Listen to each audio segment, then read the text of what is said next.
की, भारत माता की, श्रीमान अटल बिहारी वाजपेयी जी की, नरेंद्र मोदी जी की, जनता जनार्दन की और भांजे भांजियों की।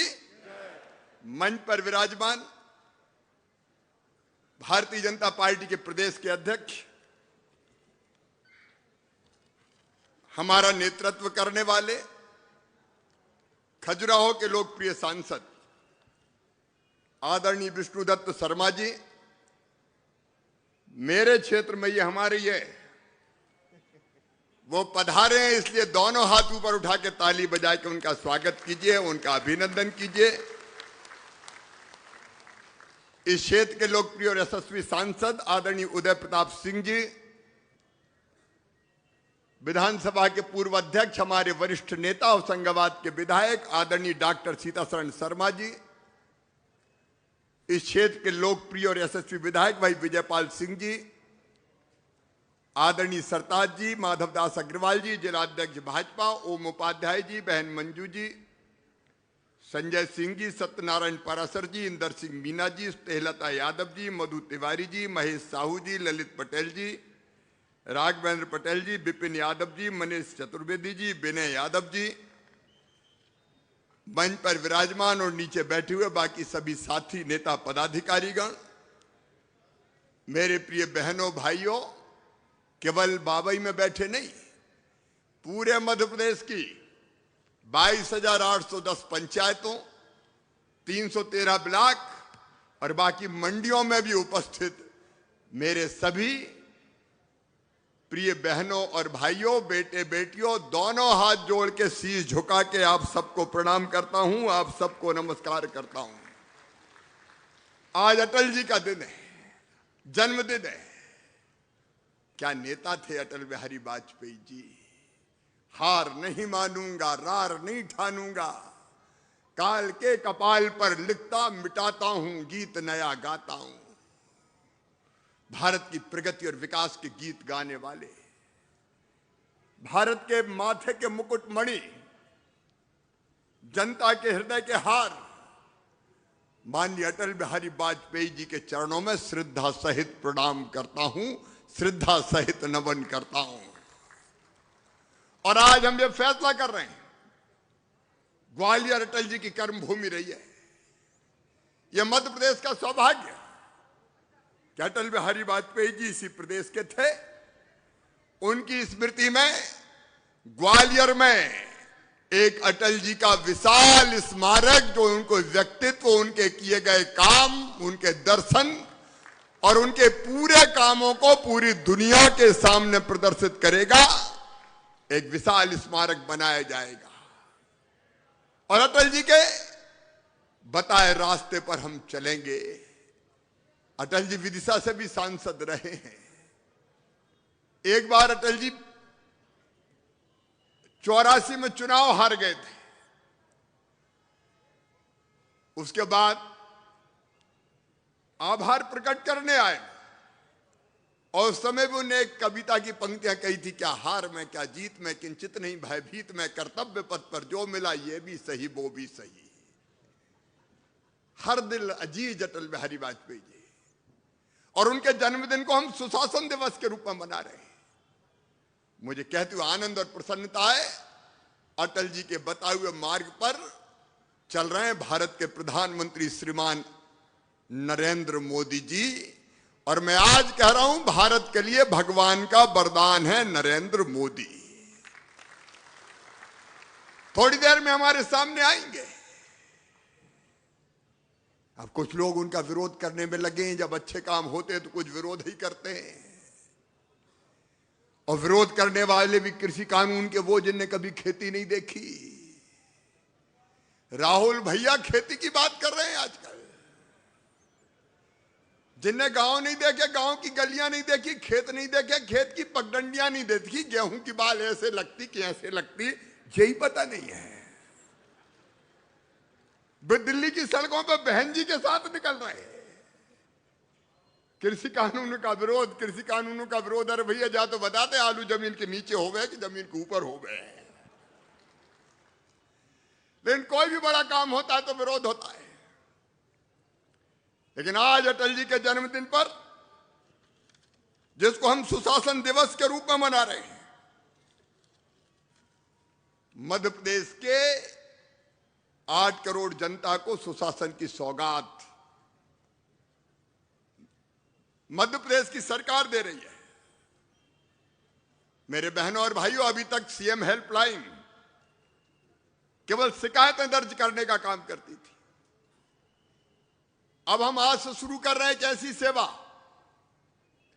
कि आप 181 नंबर पर फोन करके जाति प्रमाण, आपका आधार नंबर बता दो, आधार नंबर डालना पड़ेगा, और आधार नंबर आपने बताया तो जाति प्रमाण पत्र और आय प्रमाण पत्र जो आप मांगोगे आपके मोबाइल पे व्हाट्सएप के माध्यम से भेज दिया जाएगा।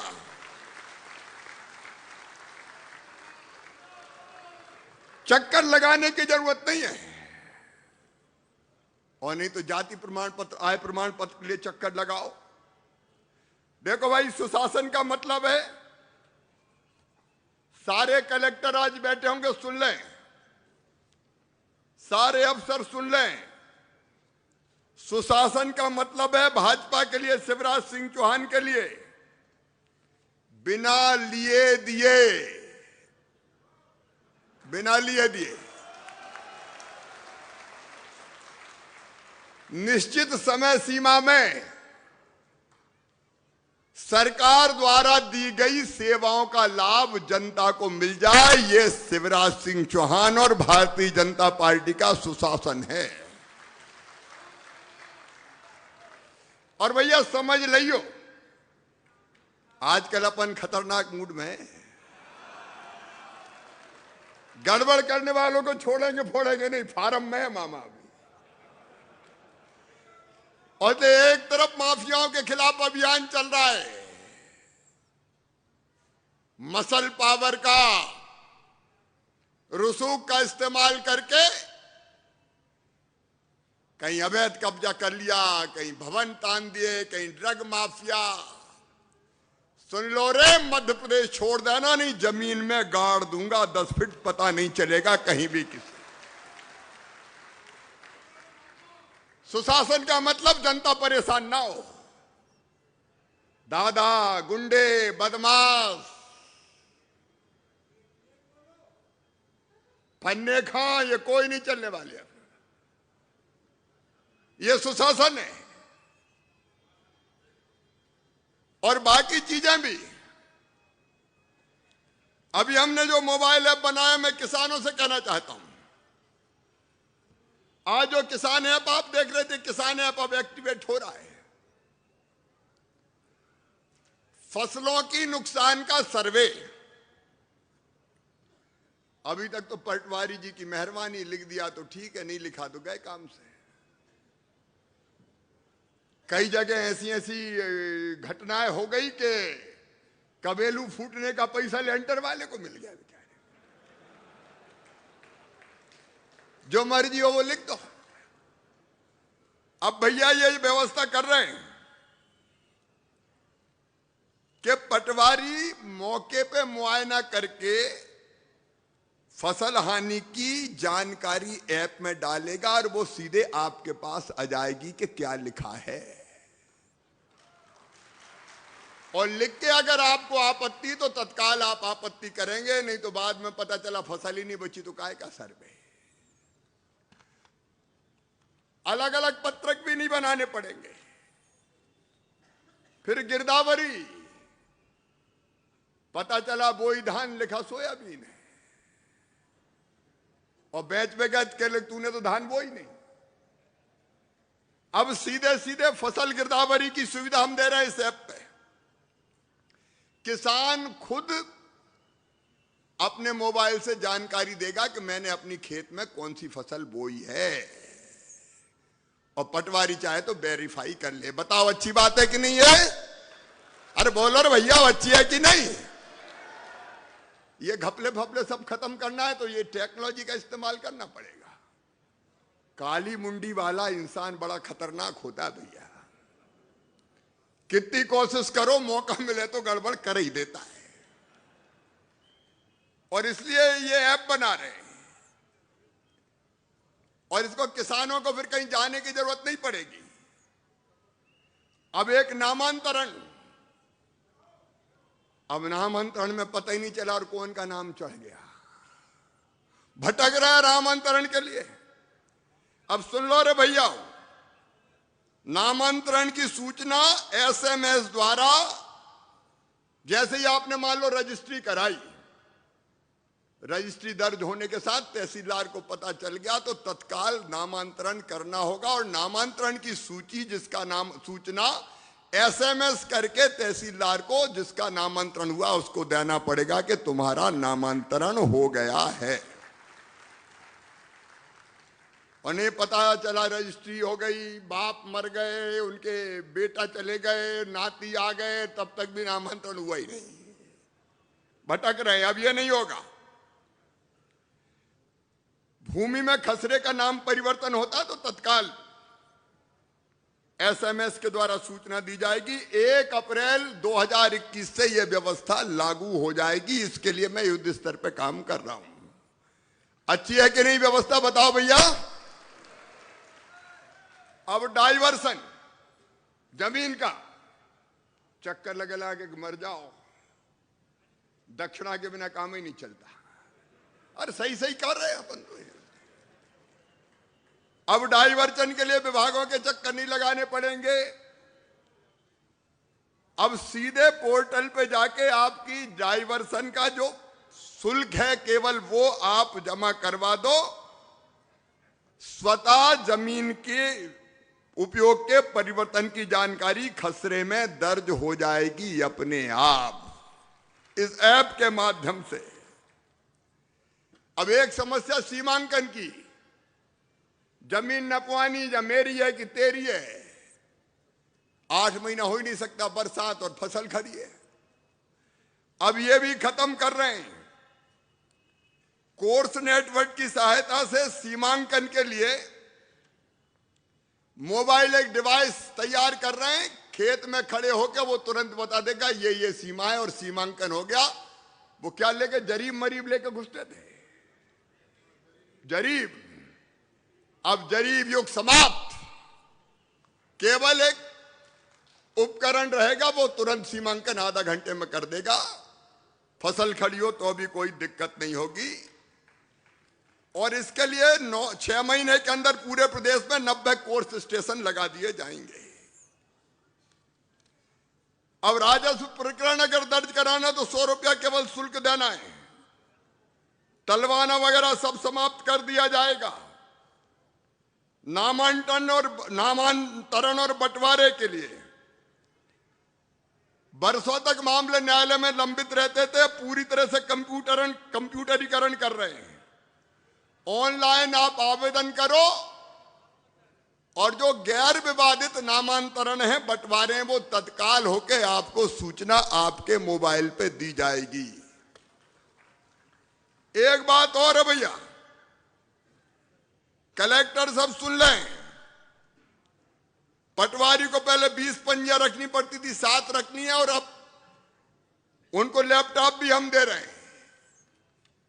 लेकिन एक फैसला कर रहे हैं, 2 दिन सप्ताह में सोमवार और गुरुवार पटवारी आवश्यक रूप से ग्राम पंचायत हलके पर, ग्राम पंचायत मुख्यालय पर उपस्थित रहेंगे। और अगर कोई उपस्थित नहीं रहा तो कार्रवाई पटवारी पर नहीं होगी, सीधे कलेक्टर पर की जाएगी। नोट कर लें। जनता को हमें सुशासन देना है और अटल जी के सुशासन दिवस पर इसलिए ये घोषणाएं मैंने की है, ये व्यवस्था हम तेजी से बना रहे हैं। अब वैसे तो भैया जब मैं मुख्यमंत्री बना तो कोरोना कांग्रेस और कमलनाथ ने मार दिया रे भैया, पूरे प्रदेश का ही कबाड़ा कर दिया। अब आज कांग्रेस के लोग किसान की बात कर रहे हैं। मैं पूछ रहा हूं, बताओ कमलनाथ जी 2200 करोड़ रुपया फसल बीमा योजना के प्रीमियम के क्यों खा गए थे रे? आते ही हमने वो 2200 करोड़ रुपया जमा किए, और किसान के खाते में 3100 करोड़ रुपया 31 मार्च को ही मैंने डलवा दिए। मैं 23 मार्च को मुख्यमंत्री बना था। और उसके बाद 2019 की रबी और खरीफ की फसल का प्रीमियम जमा करके कुल मिला के 8,646 करोड़ रुपया किसान के खाते में फसल बीमा योजना का डाला। कमलनाथ का सो रहे थे, शर्म नहीं आती किसान की बात करते हुए? प्रीमियम तब का पैसा कहां गए? और इतना ही नहीं रहे मेरे बहन और भाइयों, कर्जा माफी में ठग लिया, रेगुलर डिफॉल्टर हो गए, कर्ज का बोझ मुंडी पर रखा हुआ है। चिंता मत करना रे किसान भाइयों, 1.25 साल के वनवास के बाद मामा फिर आ गया, तुम्हारे ब्याज की गठिया मामा उतारेगा। सहकारी बैंक बर्बाद कर दिए, उनके लिए 800 करोड़ रुपए हमने दिए। प्रधानमंत्री जी आने वाले हैं, फसल बीमा प्रधानमंत्री जी आने वाले हैं, प्रधानमंत्री किसान सम्मान निधि की निधि डालने वाले।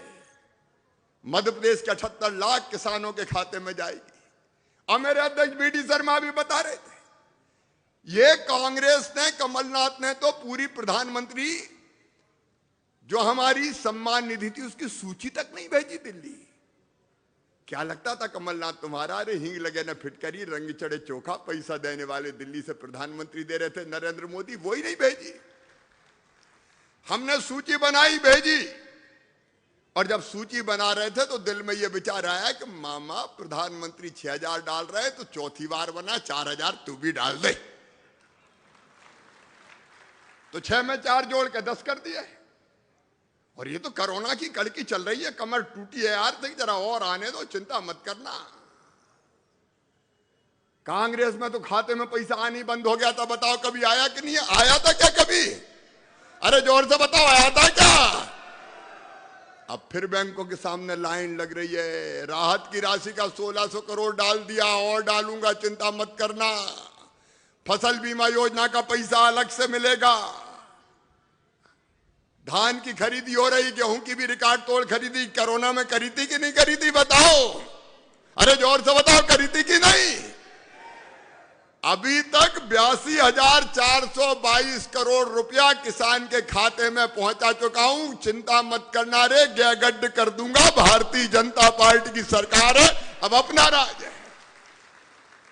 और एक तरफ प्रधानमंत्री जी अपने एक के बाद एक सहूलियत सुविधा दे रहे हैं। 3 किसान कानून प्रधानमंत्री जी विस्तार से बताएंगे। लेकिन मैं एक ही सवाल पूछ रहा हूं, बताओ भैया, हम अपना अनाज मंडी में पूरता तो मंडी में बेचे, और मंडी से बाहर अगर अच्छे पैसा कोई दे जाता है गांव में ही, तो गांव में बेच दें, खेत पे बेच दें, खलिहान में बेच दें। बताओ कोई परेशानी है क्या?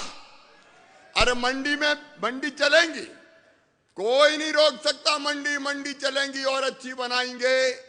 मंडी का शुल्क घटा के 98 कर दिया। मंडी चलेंगी, लेकिन जरूरत पड़े तो मंडी के बाहर भी बेचेंगे। घर से ले जाओ, खेत से ले जाओ, इसमें कोई नुकसान है क्या? अरे पीछे तक बताओ, कोई नुकसान है क्या?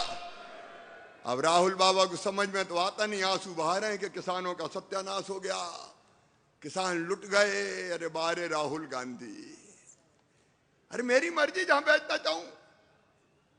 अगर कोई फसल के पहले ही, फसल बोते समय मुझे रेट बता देता है कि सोयाबीन के 5,000 रुपया कुंटल दूंगा, और मैं सौदा कर लेता हूं, तो बताओ कोई बुराई है क्या? अब रो रहे हैं कि गलत हो गया। एक बात मैं जरूर कह रहा हूं, एक व्यवस्था हम बनाने वाले हैं। एक तो ये जितने किसान कानून हैं, इनका ढंग से जनता को समझाने के लिए सभी 313 ब्लॉक में हम प्रशिक्षण शिविर लगाएंगे, ताकि ढंग से किसानों को समझा दिए जाएं। और दूसरी बात, अगर कोई कॉन्ट्रैक्ट फार्मिंग करेगा, मतलब खरीदने का समझौता करेगा, फसल बोते समय तो एक फॉर्मेट हम बना रहे हैं, वो फॉर्मेट भरना पड़ेगा किसान को और कॉन्ट्रैक्टर को, और वो फॉर्मेट किसान के पास भी रहेगा और एसडीएम के पास भी जमा रहेगा, ताकि कोई बेईमानी ना कर पाए, कोई बेईमानी ना कर पाए। और वो फॉर्मेट भी आपको देंगे, और कोई बेईमानी करेगा तो छोड़ा नहीं जाएगा किसी भी कीमत पे। ये तीनों किसान कानून किसान के हित में प्रधानमंत्री जी ने बनाए, लेकिन आज उन्हीं को लेकर हंगामा खड़ा किया जा रहा है। प्रधानमंत्री किसान विरोधी, अरे ऐसा प्रधानमंत्री जिसका परिवार 130 करोड़ जनता है, बाकी ना आगे कोई ना पीछे कोई, कौन के लिए कोई क्या करेगा बताओ? कोई स्वार्थ है क्या प्रधानमंत्री का? नरेंद्र मोदी जी की पूरी जिंदगी जनता जनार्दन के लिए, मेरे बहनों और भाइयों, जनता जनार्दन के लिए एक वैभवशाली, गौरवशाली, संपन्न और समृद्ध भारत के निर्माण के लिए काम कर रहे हैं। और वैसा भारत बनाने की वो कोशिश कर रहे हैं, तो कांग्रेस, वामपंथी, पता नहीं कहां कहां की पार्टियां आ गई जो उनका विरोध कर रही है। लेकिन हम यहां बैठे हैं आज बाबई में और पूरे मध्य प्रदेश में। नरेंद्र मोदी जी, मध्य प्रदेश की 8 करोड़ जनता आपके साथ है। हम किसान कानूनों का समर्थन कर रहे हैं। बोलिए, हम सब किसान कानूनों का समर्थन करते हैं? जोर से बोलो, करते हैं। तो दोनों हाथ ऊपर उठा के दोनों मुट्ठी बांध के बोलो, भारत माता की, भारत माता की। नरेंद्र मोदी आगे बढ़ो, नरेंद्र मोदी आगे बढ़ो, किसान कानून लागू करो, किसान कानून लागू करो। नरेंद्र मोदी जिंदाबाद। मेरे बहनों और भाइयों, मोदी जी जब आएंगे तो पूरे उत्साह के साथ तालियां बजा के हम उनका अभिनंदन करेंगे और उनको आश्वस्त करेंगे कि आगे बढ़िए। मध्य प्रदेश के किसान चाहते हैं कि किसान कानून लागू हो। पूरा मध्य प्रदेश आपके साथ खड़ा है, पूरा मध्य प्रदेश आपके पीछे खड़ा है। मेरे बहनों और भाइयों, आप सबसे मेरा निवेदन यही है कि जितनी भ्रांतियां हैं वो हम सब दूर करेंगे, दूर करने का पूरा काम कर रहे हैं। और इसलिए कार्यक्रमों का आयोजन हो रहा है। और आगे जाके भी हम पूरे मध्य प्रदेश में प्रशिक्षण वर्ग लगाएंगे। मैं एक बार फिर कहता हूं, सुशासन दिवस से आम जनता को सारी राहत प्रदान की जाएगी। संबल योजना फिर से चालू की जा रही है। मेरी बहनें बैठी है, संबल योजना फिर से हम चालू कर रहे हैं। और संबल योजना के साथ साथ गरीबों के कल्याण की जितनी योजनाएं बंद कर दी थी कमलनाथ सरकार ने, वो सब योजनाएं फिर से चालू की जा रही है। वो तो कन्याओं का विवाह करके 51,000 के बजाय ढेला नहीं दिया। अब फिर से सारी योजनाएं चालू की जाएगी और मध्य प्रदेश में कानून का राज रहेगा। गुंडे, बदमाश, माफियाओं का राज नहीं रहेगा।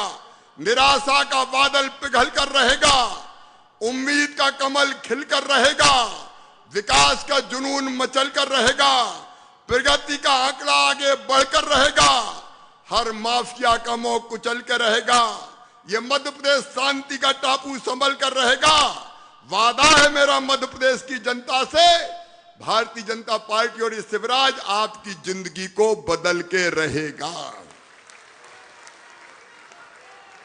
इसी भाव से हम काम कर रहे हैं। मध्य प्रदेश के 8 करोड़ मध्य प्रदेश वासियों, अब हम सब प्रधानमंत्री जी को सुनने का इंतजार कर रहे हैं। 12 बजे ठीक प्रधानमंत्री जी आएंगे और हमें संबोधित करेंगे। जब प्रधानमंत्री जी आएंगे तो एक बार फिर उत्साह से ताली बजा के, खड़े होके और हर हर नर्मदे जी का उद्घोष करके हम प्रधानमंत्री जी का स्वागत करेंगे, अभिनंदन करेंगे। और जिन हितग्राहियों को लाभ वितरण का काम होना है, प्रधानमंत्री जी के भाषण के बाद उन सबको लाभ का वितरण होगा। अब चूंकि 12 बज गए, इसलिए मैं अपनी वाणी को विराम दे रहा हूं। बोलिए भारत माता की, नर्मदा मैया की, हर हर नर्मदे।